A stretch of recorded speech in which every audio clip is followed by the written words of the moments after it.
Try Before We Die, the whiskey review show where we don't know what we're drinking, but we'll tell you what we're thinking. Hey, Mal, I'm going to sing you a song about Minnie the Moocher. She was a no-good, low-down hoochie coocher. Who am I talking about? Oh,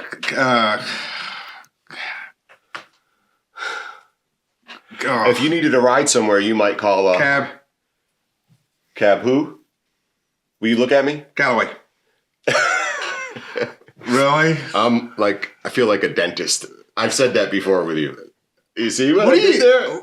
You see what I did there? So where did you get that shirt from? Where's the movie? What movie am I referencing? The most famous, popular... Yeah, give me a second. Really? This is how you pick me up from jail? Blues Brothers. The Booze Brothers. Did you just say the Booze Brothers? No, but I should have. This was my father-in-law, Dave's shirt, the man who brought me on my whiskey journey. All right. Yes, he was a big golfer. And you also, didn't you dabble for a little bit? You thought you were a bit of a golfer. I swung a few clubs, but always just to sort of with Dave and my sons. Right. Seems like you wanted to push it. I was just going to start pressing it as you just rambled on for Well, then I'm going to push it. Go ahead. Tonight, out of the hundreds of bottles of whiskey in this bar, we're going to open and review bottle number... right behind me, 19. It's going to be an honest opinion. It's like... honest opinion. Right behind me. I know. Because it's 15 across. It's this one. It's the Ardbeg 10-year-old. I hope your shoes are tied and your pants fit because we're going for a 10-year-old Ardbeg from Islay. This whiskey is everything Malcolm expects it to be as an Islay. This will be well, that was interesting and unique. This is going to be a classic Islay. I will be honest with you. So what's this, season 5, right? Mm-hmm. So we've done probably 200 episodes, right? We have some content. All right. I've always wanted to do one episode where I literally go, this is awful. It's not going to be today. What Malcolm's going to go is he's going to go, oh. All right, so the Ardbeg 10. We're going to get it open and breathing, coming in at 46% ABV, non-chill filtered, guaranteed 10 years old. All right, as always, it comes up, we just open it. So you just added a little bit of that. So was that on the writing, guaranteed? Yeah. So do you think, like, if they have to say guaranteed, do you think other people are just lying? I think that marketing is its own beast, okay, right? And I think sometimes folks are funny. Yeah. All right. Like you. Yeah. I try like a clown. I am a clown. Try to. I don't know about you. I think you crack under. Just open it. Good fellas. Just open it. It is so hard sometimes. It is so hard.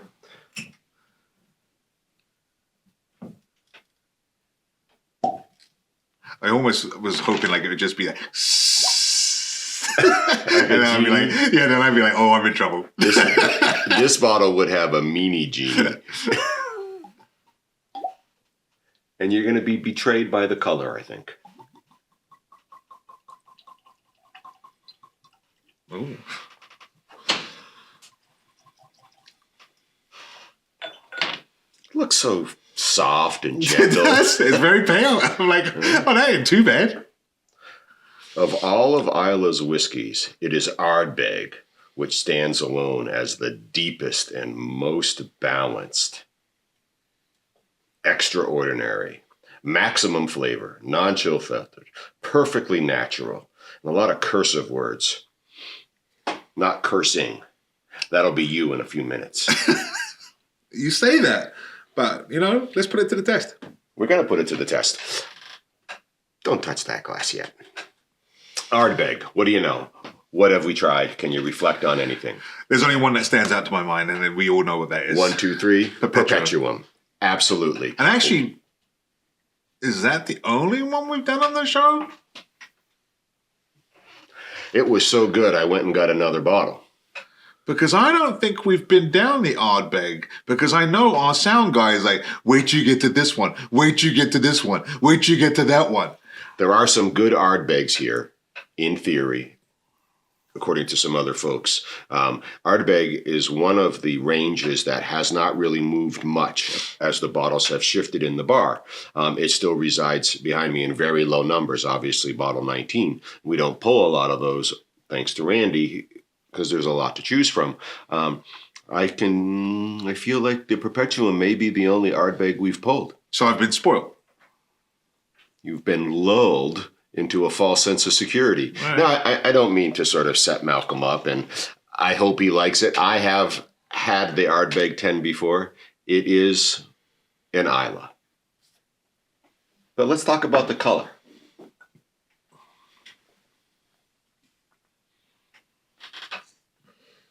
"10 years old, how light it is just says to me there is no color added to this.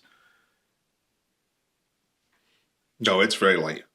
This is an American oak, my bet. Which would explain the lightness of the color. Yeah, it's very light. It's got an age statement. A flat ginger ale. Actually, that's not a bad descriptor.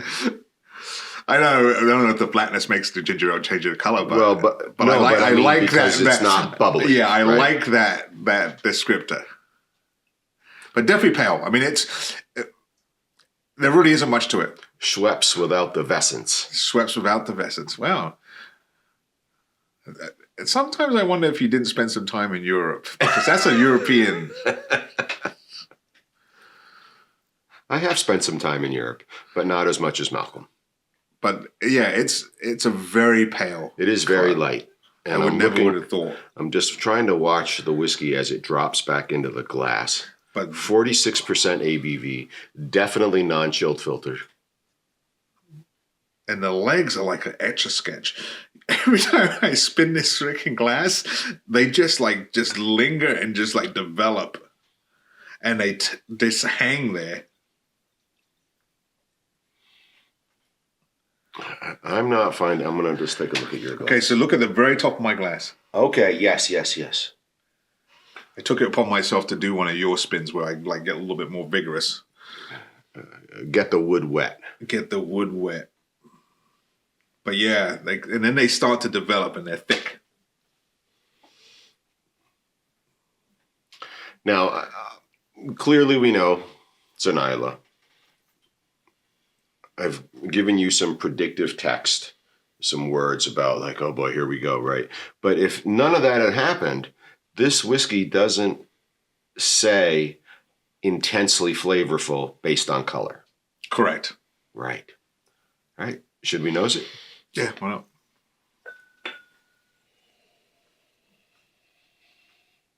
Okay, I'm done for today. No, actually, surprising, it's not. Right, but it's an Islay. Right? Yes. I don't have anything else going on but an Islay. I don't have any fruitiness. Medicinal, has all the characteristics. Make sure the top of the glass touches your nose and bury it in. Yeah, I can feel my nose being buried.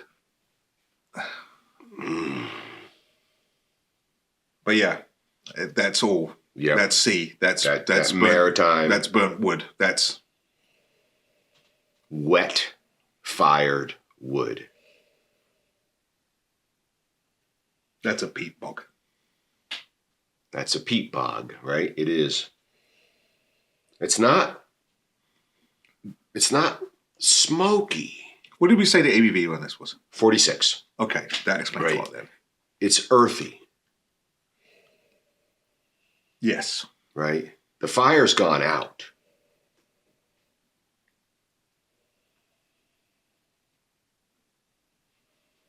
But surprisingly, it's not as overpowering as, again, you've done the fanfare and the drummers are doing the rolls. Yeah. Here we go. And a lot of it has to do with the fact that we're 5 years into this. Right. So expectation and what we actually see, feel, touch are completely different.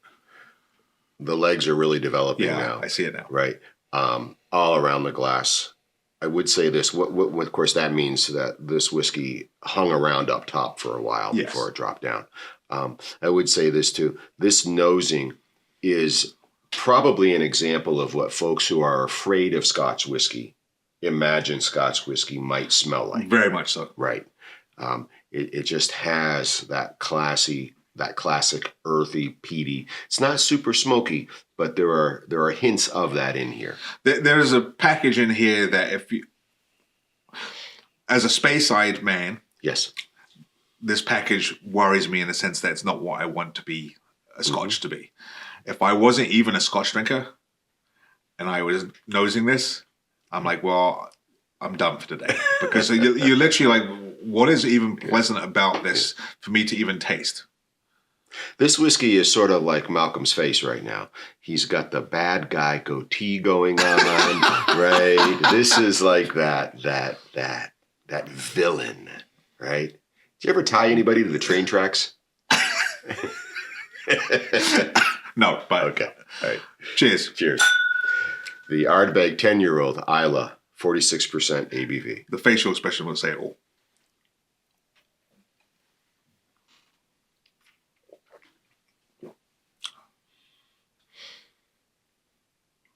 Wow. I hate to say it, but that was rather pleasant. But it's an Islay, right? But not as much as I thought it would be. Right. There's not this fruity beginning.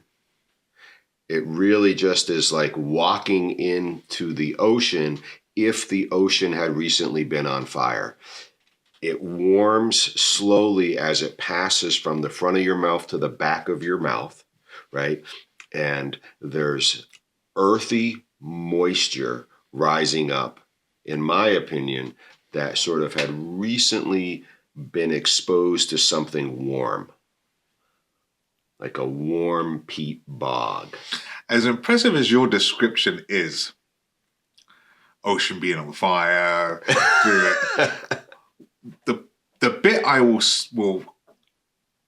zero in on, and I know you've been to Scotland, right? So you've probably smelt a peat bog, right? And probably that one guy I bury. I mean, yeah, okay. Yeah. That's where this is at. It is that peat, sweet. You know that sweet, not fertilizer. Maybe it is fertilizer. That smell that you get, that earthy, sweet smell that you get when you dig your hands in and you do it like just the commercial do. And that's what this is. I don't really get the maritime part of this. Okay. Taste wise, I have this like, you know, when you do a mouthwash with salt. What? You're not picking up salt? You know when you do the mouthwash with salt and you get that little bit of like just that salty. Right. What's ocean water? Yeah, but it's not the burnt ocean. But it's salty? Yeah, but it's not the burnt ocean. Yeah. It's not the burnt ocean. Well, I said it was the moist, earthy ocean that was getting warm.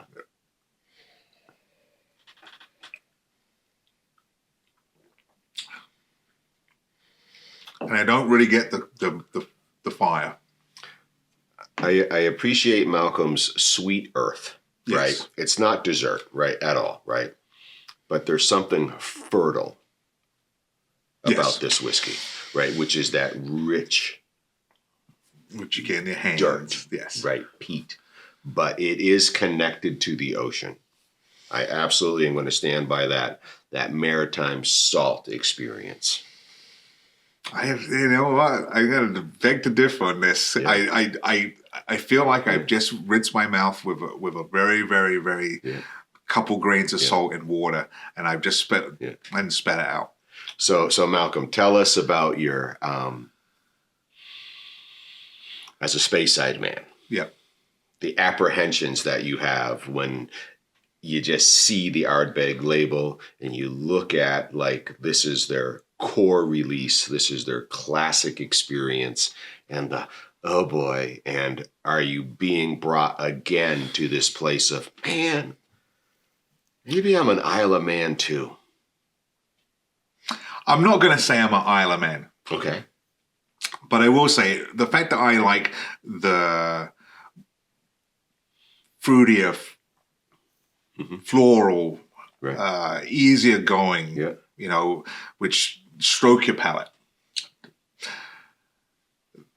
Now going into like, so you would say this is their signature, right? This is certainly one of their core release series. They have a 5-year as well, the Wee Beastie. This is their 10-year. As a space eye guy having that type of intrepidation, my honest opinion is I'm disappointed in the sense that this is really good. This is not, as I feel now, as intimidating as I feel. Oh my God, this is going to be medicinal. This is going to be burnt. This is going to be freaking the Band-Aid being ripped off someone. This is going to be like just someone poured salt in my mouth with a drop of water. I get nothing of that. Shoved mud in afterwards. So you're disappointed that you like it. Correct. I was hoping to find the one. And there's a couple still that I'm like, oh, that doesn't sound like it's going to be that great. Yeah. But again, it goes to this progression that we've done for 5 seasons. Over 5 seasons, if I can roll back the years, season 1, had this popped up, I probably would have been out the door. I would never even thought about drinking it. By season 3, okay. But now that we're in season 5 and I've actually gone into different areas and drank drinks that I probably would have even thought about getting. Yeah, I like that. And I like the fact that it's not so overwhelming that I thought it would be. I'm not overwhelmingly warm. I'm not overwhelmingly being oppressed by these flavors that you would never think that would be nice. What I have here is just this flavorful drink that has given me everything that I think Scotch should be, in the sense that I'd like everybody to watch this episode again and get your stopwatch out, and then note how long Malcolm has been talking about this whiskey that he is really enjoying, and that it's not a Speyside, it's not floral, it's not fragrant, it's all these things that don't ring his bell, yet he can't stop going on about it, right? And let that be a note to all of us. And we've said this before, Malcolm. Correct. Don't go in with the expectation guiding your outcome. correct. Be willing to be teased, as I Yep. teased you at the beginning. Be willing to experience the whiskey that comes out of the bottle into your glass and then into your mouth. And perhaps find yourself, even against your own will, enjoying it. And then recognizing that you may, in fact, be a car race man. I mean, an Islay man. You may well be. I mean, see what I did there? Yeah, you did. And again, this is at 46%, which I think is like that sweet spot. It's right where you want to be, not overwhelming when it comes to alcohol. You're not going to get burnt to a crisp. You're not going to get ridiculously drunk because you have like 2 glasses. But what this does is this is just an expression that is really good. And I haven't even talked about flavors because I just can't take over the fact that, like, wow, I'm enjoying this. I'm not being like... We did do some flavors. We did do the sea salt. We did do the earth. I did talk a little bit about warming ocean. You spent more time in fertile ground, right? Because we're not going to find plum and raisin. We're not going to find pineapple and chocolate. We are in this classic Islay, right? So, Malcolm. We've got some ginger, some pineapple, some shortbread, some smoked oysters, some Vermont cheddar, and 3 different chocolates. Does anything interest you? The one thing that you don't have there is the one thing I would have done, and it would have been the salmon. The smoked salmon, the Yes. peppered smoked salmon. We do not have that today. And I won't do the oyster because I'm not a huge fan of oysters. So you're staying there. I'm staying there. I'm going to have the oyster because I have found that the oysters often bring out even more of the maritime. And I love them anyway.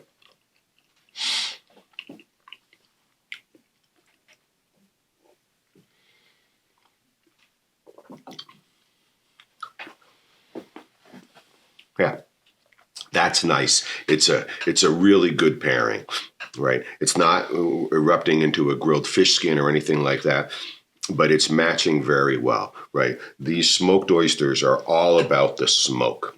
The oyster itself is relatively bland. The flavor is all in the way it's prepared. This whiskey's flavor comes entirely from the way the malt is prepared and then the air it's exposed to. That's nice and easy. And I'm going to have more later. But in the meantime, I'm just going to enjoy this drink. Malcolm's an Islay man. Don't tell him. Let's see what the crew has for us. That's a good one. You know what?